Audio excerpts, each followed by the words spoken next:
ডিসেম্বরের ৭ তারিখ ভোরবেলা এখন বাজে 4:30টার মতো আমরা রওনা করেছি হচ্ছে নোয়াখালীর উদ্দেশ্যে। নোয়াখালী কেন হঠাৎ করে যাচ্ছি অবশ্যই আপনাদেরকে পুরো ভিডিওটি জুড়ে থাকলে আপনাদেরকে শেয়ার করব আর আপনারাও বুঝতে পারবেন ইনশাল্লাহ। খুব ভোরবেলায় রওনা দিলাম যেন জ্যাম শুরু হওয়ার আগেই আমরা ঢাকা ত্যাগ করে ঢাকার বাইরে চলে যেতে পারি। এজন্যই কিন্তু অনেক সকালবেলায় রওনা করেছি। এখন আমরা কিন্তু পাস করছি জিয়া আন্তর্জাতিক বিমানবন্দর। আসসালামু আলাইকুম everyone, welcome back to Monira's world. Monira's ওয়ার্ল্ডের সব ভাইয়া আপু আন্টি সোনামণিদেরকে অনেক অনেক ভালোবাসা জানিয়ে আজকের ভিডিওটি কিন্তু আমি শুরু করে ফেলেছি অলরেডি। আমরা আজকে যাচ্ছি হচ্ছে আমার ভাসুর, আমার হাজব্যান্ড আর আমি। আর আমার ভাসুর আর আমার হাজব্যান্ড আজকে আমাকে পিছনের সিটে দিয়ে বলল যে তুমি ঘুমাও, ঘুমাতে ঘুমাতে নোয়াখালী চলে যাবে। আর আমাকে ঘুম পাড়িয়ে তারা কি করেছে জানেন, রাস্তা ভুল করে ফেলেছে। ওর বাবা যখন ড্রাইভিং করে, আমি যখন ড্রাইভিং সিটের পাশে থাকি, আমি কিন্তু কোনোদিনও এক ফোঁটা চোখ বন্ধ করি না বা করতে পারি না। তো আমি কিন্তু নোয়াখালীর রাস্তা একদম মুখস্থ। আমাকে তারা ঘুম পাড়িয়ে রেখেছে পিছনে, আর তারা হচ্ছে রাস্তা ভুল করে এখন ফেনী চলে এসেছে। একটু ভুলের কারণে প্রায় 1.5 ঘন্টার রাস্তা ঘুরে এখন আমরা চলে এসেছি এই তো আমার শ্বশুর বাড়িতে।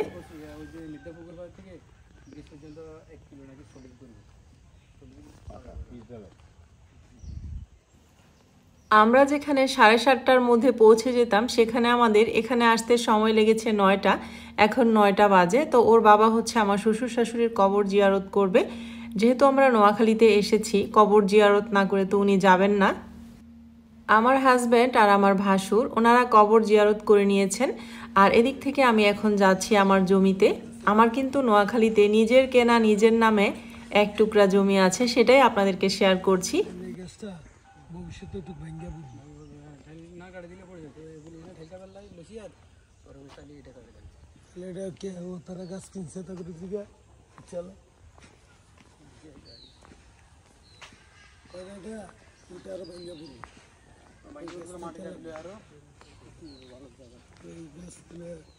কিন্তু যার কাছে বেচবি ওই গোড়া উঠাই থাকতো না, ওই যে শিকড়ের উপরে আছে না, আর মধ্যে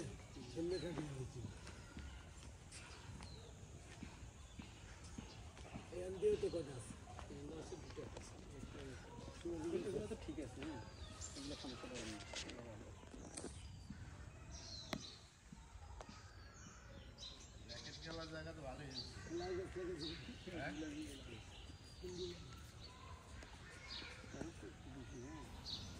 রাস্তার পাশের এই পুরা জায়গাটা কিন্তু আমার। গ্রামে একটা বাড়ি করার উদ্দেশ্যে জমিটা কিনেছিলাম। আমরা না করতে পারলেও আমার ছেলে একদিন বড় হয়ে ইনশাল্লাহ এখানে একটা বাড়ি করবে। জায়গা কিন্তু এখানে অনেকটুকু, অনেকগুলো নারিকেল গাছ, সুপারি গাছ আছে। আবার কেউ হয়তো বা এখানে লাউ গাছ লাগিয়েছে, সিম গাছ লাগিয়েছে।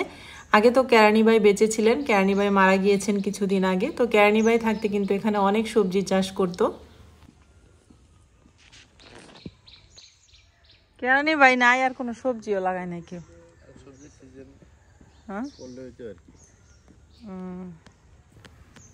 আমার সুপারি গাছে কিন্তু অনেক সুপারি হয়, গ্রামের মানুষ নিয়ে খায়। নারিকেল গাছে নারিকেলও হয়। আমরা যেহেতু ওরকম করে আসি না, আমাদের এগুলো কখনো নেওয়াও হয় না। একদম শুকনা ঝরঝরাই আছে। ব্যাডমিন্টন কোর্ট করেছে দেখলাম, যেখানে হয়তো বিকেলবেলায় ছেলেপেলেরা খেলে। আর পাশের এই লেকটা কিন্তু বাদ দিয়ে, লেকটা হচ্ছে আমার সীমানার বাইরে পড়েছে।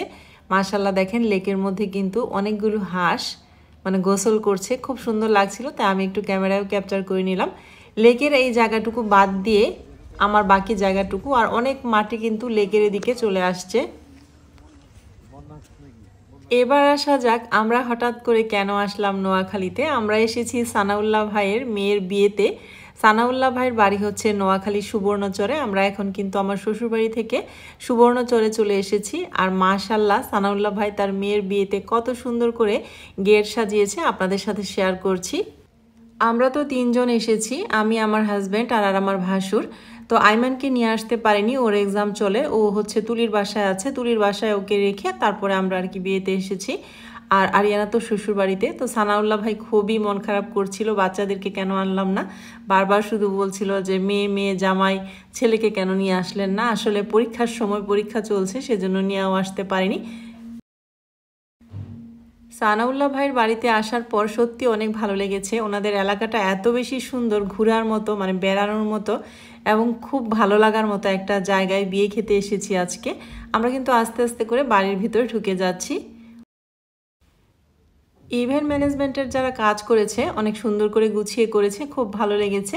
এটা হচ্ছে সানাউল্লাহ ভাইয়ের বাড়ি। যেহেতু বিয়ে বাড়ি অনেক লোকজন ছিল, তারপরেও সানাউল্লাহ ভাই আমাদেরকে প্রচুর সময় দিচ্ছিল, ঘুরে ঘুরে সব দেখাচ্ছিল। উনি যেহেতু গাছপ্রেমিক একজন মানুষ, ওনার যেহেতু আপনারা হয়তো চিনেছেন, সানাউল্লাহ ভাই হচ্ছে আমাদের উত্তরা দিয়াবাড়িতে যে আয়েশা গার্ডেন ছিল সেই আয়েশা গার্ডেনের মালিক আর কি।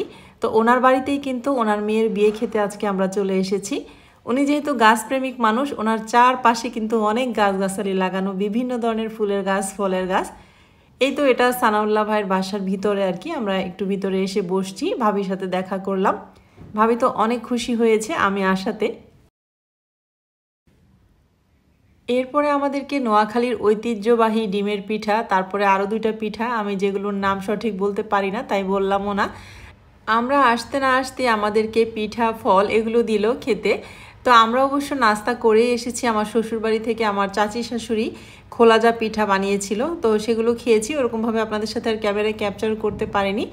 আর সবার সামনে আসলে আমি ক্যামেরাটা অনও করতে পারি না। আমি আপনাদেরকেও বলেছি আগে যে আমি সব জায়গায় সব কিছু ক্যামেরায় ক্যাপচার করতে আমার অনেক বেশি আনইজি লাগে। যতটুকু করা যায় ততটুকু করেই কিন্তু আমি আপনাদেরকে একটা লাইফস্টাইল ব্লগ শেয়ার করার চেষ্টা করি। আশা করি আপনাদের কাছে আমার এই ভিডিওগুলো অনেক বেশি ভালো লাগে।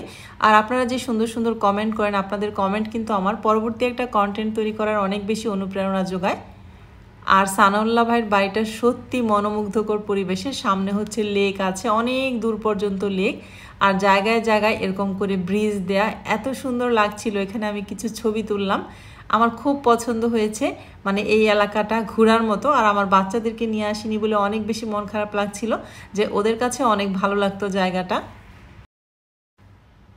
কাঠের ব্রিজ, অনেক দিন পর পা দিলাম কাঠের ব্রিজে। একটু ভয়ও লাগছিল যে ভেঙে পড়ে যায় কিনা। আমি বারবার জিজ্ঞেস করছিলাম সানাউল্লাহ ভাইকে যে এটাতে উঠা যাবে কিনা। আর সামনে দেখেন অনেক ধান ক্ষেত, ধান কাটা হয়ে গেছে এখন। তো ধান থাকার সময় আসলে হয়তো আরও অনেক বেশি ভালো লাগতো আমার কাছে মনে হচ্ছে। আর জায়গাটাকে মানে এত বেশি আমি এনজয় করছিলাম, আর বাচ্চাদের কথা অনেক বেশি মনে পড়ছিল যে আমার বাচ্চারা আসলে অনেক বেশি খুশি হতো। যাই হোক, ওদের পরীক্ষা আরিয়ানার শ্বশুরবাড়িতে, সেজন্য তো আর আনা হয়নি। ব্রিজ, ছোট ছোট ব্রিজ থাকে এই পার থেকে ওই পারে যাওয়ার জন্য।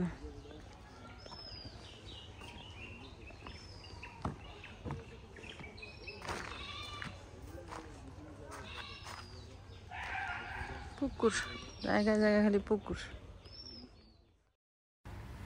এরপরে আমরা হাঁটতে হাঁটতে অনেক সামনে চলে এসেছি। আর এই ধান ক্ষেতগুলো সব নাকি সানাউল্লাহ ভাইয়ের। এখানে 121 একর জমি বলল, তো সব ধান কেটে উনি ফেলেছে আর কি। তো ধান থাকতে আসলে অনেক ভালো লাগতো, এটাই বলছিল, যে ছবি টবি উঠানো যেত। আর আরও দেখতে অনেক সুন্দর ছিল, একদম গ্রিন ছিল এলাকাটা। তো যাই হোক, এখন এসে আমার কাছে খুব একটা খারাপ লাগেনি, আমার খুব ভালো লেগেছে। ওনাদের পরিবেশটা দেখেন কত সুন্দর। ক্যামেরায় কতটুকু বোঝা যাচ্ছে জানি না, তবে বাস্তবে ওনাদের এলাকাটা খুব সুন্দর। খাবার দাবারের ব্যবস্থা তো বাইরে করা হয়েছে, বাইরে প্যান্ডেল করা হয়েছে। তারপরও সানাউল্লাহ ভাই আমাদেরকে ঘরে এনে ডাইনিং টেবিলে খাবার দিল। আর অনেক বেশি আপ্যায়ন করেছে, অনেক বেশি। মানে নোয়াখালীর মানুষ যে আতিথেয়তায় অনেক বেশি মানে সেরা আপ্যায়নে তারা, এটা কিন্তু আমার বুঝতে আর বাকি নেই। কত রকমের মাছ, ভাটা মাছ, তারপরে হচ্ছে আরও কি মাছ আমি সঠিক নাম মনে নেই। তারপরে দেশি মুরগি রোস্ট, গরুর মাংস, খাসির মাংস, একটা মাছের ভর্তা আছে, জলপাইয়ের ভর্তা আছে, তারপরে চিংড়ি মাছ আছে, আর সাথে ছিল পোলাও, ডিম সিদ্ধ, সাদা ভাত। সব শেষে দিয়েছিল টক দই। টক দইটা দেওয়ার সিস্টেমটা অনেক বেশি ভালো লেগেছে। সাথে চিনি দিয়েছে, যারা টক দই খেতে চায় তারা টক দই খাবে, আর যারা একটু মিষ্টি পছন্দ করে তারা চিনি দিয়ে খাবে। খুব ভালো লেগেছে ওনাদের আপ্যায়ন। আমার আর আমার হাজব্যান্ডের খাওয়া শেষ, আমার ভাসুর এখনও খাচ্ছে। আমি আবার বলছিলাম যে ভাবিকে ছাড়া যে এত মজার মজার খাবার খাচ্ছেন। আমি কিন্তু ভাবির জন্য আপনাকে পুরাটা ক্যামেরায় ক্যাপচার করে দেখিয়ে দিলাম। তো যাই হোক, শুকর আলহামদুলিল্লাহ, আমরা কিন্তু পেট ভরে অনেক মজা করে প্রত্যেকটা খাবার অনেক মজা হয়েছিল, খেয়ে নিয়েছি। তো এই তো এদিক থেকে সানাউল্লাহ ভাই আমাকে আবার একটু ঘুরে দেখাচ্ছিল কোন দিকে খাওয়ার ব্যবস্থা করা হয়েছে বা কোন দিকে রান্না বান্না হচ্ছে। তো আমি তখন আবার একটু ক্যামেরা ক্যাপচার করে নিলাম আপনাদের সাথে শেয়ার করার জন্য। এরপরে আমরা পান খেলাম, ওর বাবা পান খেলো, আমিও খেলাম। আমরা পান খেয়ে আবারও একটু বাইরের দিকে যাচ্ছি, কারণ ওনাদের বাড়ির চারপাশটা ঘুরে দেখার মতো আর অনেক কিছুই রয়ে গেছে। আর এখনও হচ্ছে মেয়ের জামাই আসেনি, মেয়েও পার্লারে, মেয়েকেও দেখা হয়নি, মেয়ের জামাইকেও দেখা হয়নি, সেজন্য আমরা একটু অপেক্ষাও করছিলাম তাদের জন্য। বিয়ে উপলক্ষে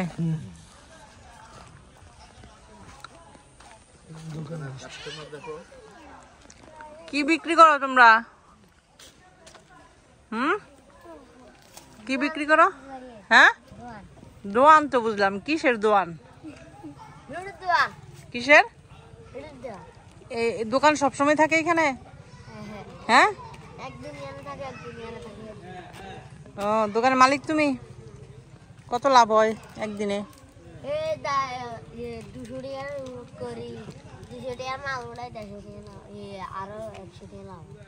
ও তাহলে ভালোই লাভ হয় তোমার। পড়ালেখা করো না কেন? পড়ালেখা করবা কাজের ফাঁকে ফাঁকে। আজকে বেচছো কিছু? আজকে বেচছো কিছু? আজকে বেচছো 70 টাকা বেচছো? ভালোই তো। কি কি আছে? এগুলো কোথা থেকে নিয়ে আসো এই বাজার? ভালোই, ব্যবসাটা ভালোই, দূরে রেখো, বড় হওয়া পর্যন্ত।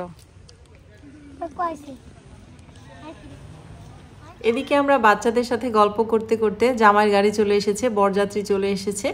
তো ভাবলাম জামাইকে দেখবো, আর মেয়েও হয়তো এতক্ষণে চলে এসেছে পার্লার থেকে। দেখে আমরা আবার ঢাকার উদ্দেশ্যে রওনা করব, যেহেতু আইমানকে রেখে এসেছি আমি তুলির বাসায়, ওর এক্সাম। আর আস্তে আস্তে খবর পেলাম যে ওর শরীরটাও ভালো না, ওর অনেকবার বমি হয়েছে। তো আমার খুব তাড়া আর কি, আমি ঢাকায় কখন যাব এই চিন্তা করছি।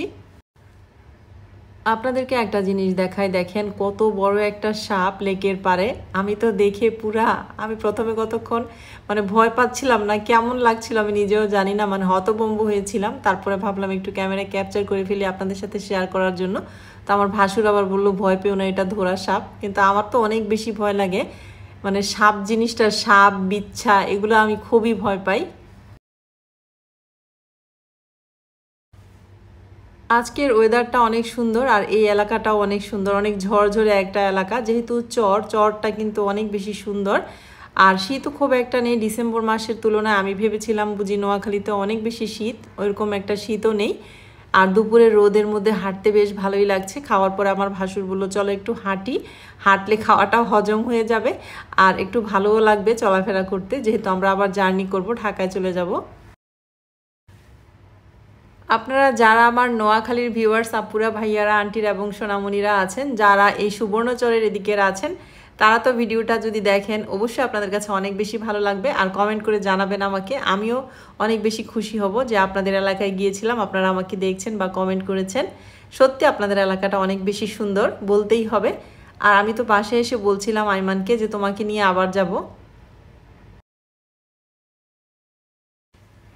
এদিকে হচ্ছে জামাইয়ের গাড়ি থেকে জামাইকে নামানোর জন্য জামাইয়ের ভাইরা আর কি, মানে সানাউল্লাহ ভাইয়ের বড় মেয়ের জামাই, মেঝু মেয়ের জামাই, ওনারা এসে আর কি এই যে ছোট জামাইকে, ছোট না এটা 3 নাম্বার আর কি, আরও একটা মেয়ে আছে সানাউল্লাহ ভাইয়ের।